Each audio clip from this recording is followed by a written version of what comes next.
G'day and welcome to Mark and Sam After Work. Today I want to go through a video of the upcoming stuff we've got over the next few months. So what's coming into with our next long range shooting season and what we're up to in the way of shooting rifles and bits and pieces with the videos we're making. There will be a few reviews coming, there's a few products coming our way, and there's some testing to do. There's more with the 22 Magnum and all that sort of stuff will carry on as the weather starts to sort itself out. As you can see, it's lovely and green here, but not ideal for long range shooting. But really what I want to bring to you today is in reference to the new cartridges we're going to be testing, or cartridges we're going to be testing. Some of them aren't new, some are very old.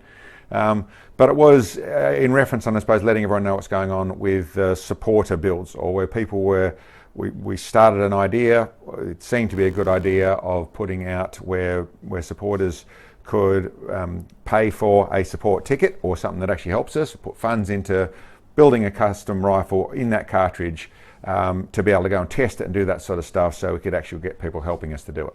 A lot of expense involved with what we're doing, not much help from anything in any business sense or any sponsors or YouTube or any of that type of thing. Us being long range shooters seem to have an extra negative to it. It's not just guns, it's also the long range that seems to cause other reactions. But anyway, I digress. And we started this cartridge build, a cartridge thing where we'd actually build up rifles to suit particular cartridges to test them.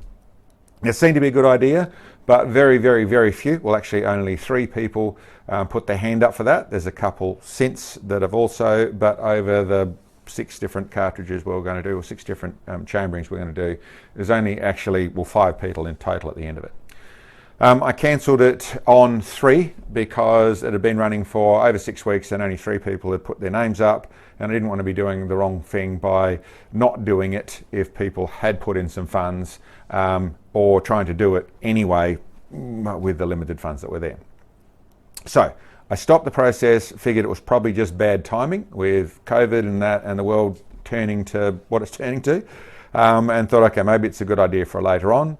But in saying that, I still had started the process of doing these builds, and I'm going to carry on. And we'll work out ways, and I'll go through the end of the video as to if there's ways that people want some of that information. But I'll go through the end of the video about that stuff. That's another side of the conversation. But what are the rifles we're up to and what we're actually doing at the moment? Well, 260 Remington is a go, we're moving forward with that. 270 Winchester is a go, we're moving forward with that. 300 Norma is a go and we're moving forward with that. And we're also looking at doing a couple of others. Now let me go through the process, what I'm talking about there. The 260 Remington, we've organised ourselves a lower cost than normal, so it's a bit cheaper. Managed to find a deal on a 260 Remington in a Tikka TX3. It's just a barreled action. Well, it's in some cheap stock, but we're going to put that in a custom chassis, which is we're going to use the Southern Cross small arm chassis and do some other bits and pieces to turn that into a good high quality thing to test things really well. So that's the 260 Remington in a 20, I think it's a 24 inch 1/8 twist. So that should work really well to test that cartridge well. So that's that one. 270 Winchester, I have that, actually found that in a seconds rifle, one that had been returned. It was a Hauer. It's only got a sport, a sporter barrel, so a little 22 inch sporter barrel. We're getting a new barrel. We're going to do a 27 inch barrel, a Swan barrel actually. It's the first time I'll use the guys at Swan, an Australian manufacturer, been doing a very good job recently. And so we're getting a 27 inch one of those barrels, and we'll chamber that up, nice heavy profile barrel to do the 270 very thoroughly. We've got another one of those same Southern Cross small arm chassis that we're putting that in. So same sort of build process will go there, make it nice, big, sturdy, test that cartridge really well. The 300 Norma, that was a bit of one that I had to figure out how to do it. I've been very fortunate, and the guys at Barnard have helped us out with a really good deal on an action.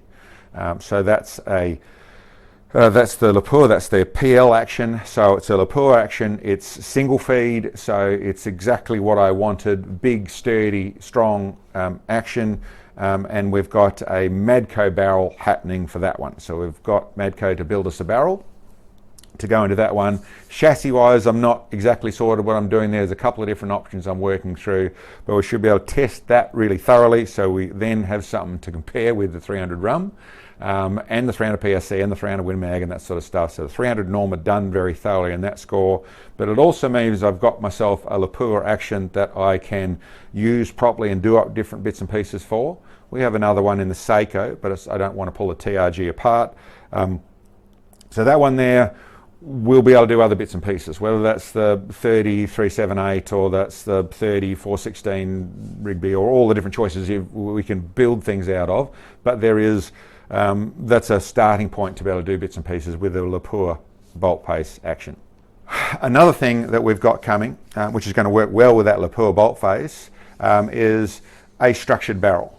John from TACOM HQ has said, listen, he'd really like to get one of his barrels to test it, to actually go through and do some testing with it.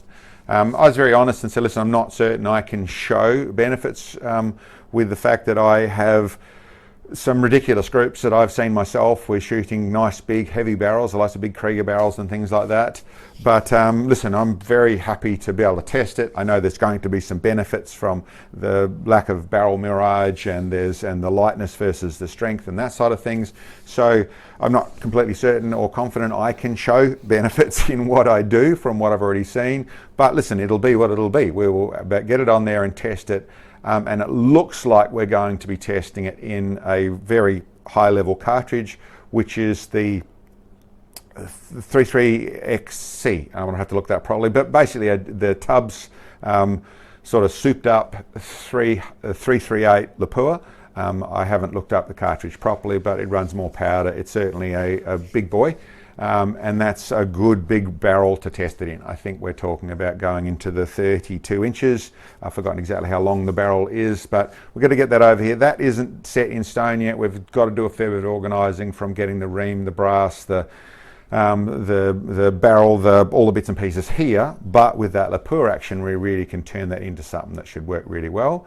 And regardless, that's going to be another big one to be able to do some real testing with, and very suited for those long dry paddocks out there at 3,000 and beyond. So that's that one. The other one, there's another one that's I'm hoping to do, if I can pull it all together, and that's a new little one for Sam, which is, well, actually for everyone, but I think it would suit Sam very well. And that's a 6mm 45 or a 6x45. What we're actually talking about is a 223 that's been necked up to 6mm.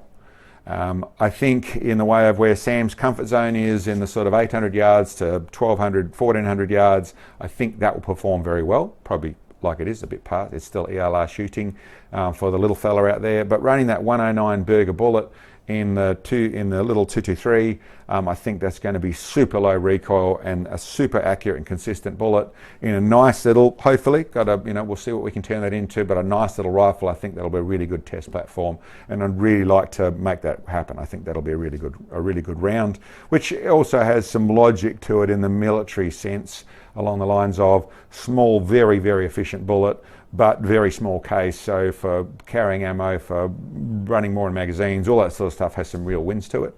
But we'll see, that one isn't certain, and hopefully we can bring that forward. Anyway, that's what the plan for the season is. Like I said, there's other reviews, there's some other long shots we're going to do, and carry on with some of the testing. We only got half done. Carry on with our 50 and our 416, that sort of stuff. Get those operating better, get the 50 on steel out over 2 miles. All that sort of stuff is coming when the season comes. And I suppose now I'll touch back to the support side of things I was talking about. Like I said, we cancelled that supporter cartridges thing because I think it's bad timing with COVID and that sort of stuff. And I suppose, in all honesty, the idea didn't work. Lots of people said they were in, very few people actually put their money where their mouth is. And I suppose where I'm moving into is I want to find a way still to do this. I would like to do more of this sort of stuff, but there's a lot of hard work goes into it. There's a lot of other life stops so we can do more of this. Now, I'm fully aware this is our hobby, so everyone spends money on their hobbies, and so I shouldn't ask people to be paying for me to spend money on my hobby. But we push to the extra level. We're doing more stuff, doing cartridges I wouldn't do otherwise, to try and do to try and show what people want to see, so they can see the cartridge, and there's a degree of where they can learn bits and pieces as well, maybe with more information that I can offer in the right perspective, at least, that there's a bits that we can help with other bits and pieces. And I suppose that moves into the other side of this equation. Recently, and growing a little bit because of the way we do our channel, where there's a lot of information there, a lot of free information there, where there's lots and lots of videos out there where we're teaching or trying to pass on what we can help. Whether you call that teaching or not is your opinion. We pass on what we can and try and inform as much as we can. Because of that, there's more and more people that then start emailing and contacting and Facebooking and asking questions about products, trying to get recommendations from me about what they should be doing here, about, well, you can imagine, a whole raft of people wanting more information. And I suppose I have a couple of things to do with that. One is I'm just too busy. It's got to a point where I cannot, unless I get the government to fund me to answer questions. I get a little bit the same thing on my car channel side of things as well, where people just want information. And I simply have not got the manpower to be able to just simply answer questions all the time. One of the things that people wouldn't realise unless you're in this circumstance is the main thing you get rewarded with for answering a question is another question. It goes along the lines of, you give a man a fish, he'll be back tomorrow for another fish. You teach a man to fish and he'll go on his merry way because he's learned how to catch his own fish. I'm a little bit the same way with information.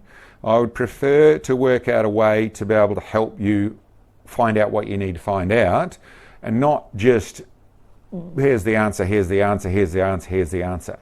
It's, although I understand there are some points where there are just a little detail that you need help with, and I'd like to be able to help, but I have to make it work for me. And I suppose that's the other thing I come back to. I very much believe that information is valuable. I work very hard to get it. I do a lot to learn it. To just hand it out for free, there's a bit that doesn't sit right with me. Now, there's probably people who are hating on me right now because, oh, how can you charge for what you just learned this, and I just want to ask a simple question. Okay, I get that thought, but you have to get my thought. I have to work hard to find this and teach a man to fish. So there's a bit of me trying to figure out a balance there of trying to make a way forward. We do have options to be able to donate, which is on the channel page. We do have options to be able to buy support bits, which means that you can buy something in all forms. We'll record that, and I suppose that's where I'm moving into. From this point forward, unfinancial supported questions are not going to be answered within reason. There's things that we can answer and there's stuff we can talk to, that sort of thing, but largely after a lot of that sort of information, we simply haven't got the time and have moved to the point where we have to draw a line in the sand. I also have another thought on that. There may be a way to do that is, and read out after your feedback as to the thoughts of doing a membership. So a Mark and Sam Club, a 4AW Club, whatever we want to title it, but essentially it's a membership that gives you a year's subscription for largely really to support us is what we're hoping for. We would really like to be a world that isn't slightly slanted against guns and slanted against extreme long range to the extra level it is, so that then the normal process of do the videos and then algorithms and things feed where there's money comes in. That would be nice, because then everything becomes for free and it makes it easier for us. But like I said, there's also the little bit of the value of things as well. But that isn't the world we live in. So to have a subscription to where there's a yearly thing in the way of largely helping us, but that also gives you the ability where, yes, if you do need a question, within reason. As I've said, I don't make recommendations.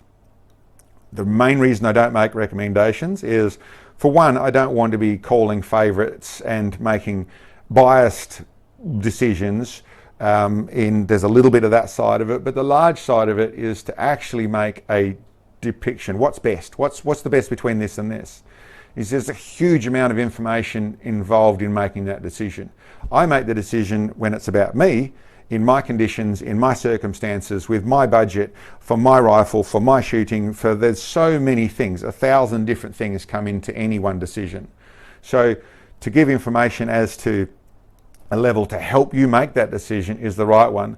Just wanting someone else to make the decision for you is not something I try and be a part of, because it's more than likely in 6 months' time going to have been a mistake because of details I didn't know.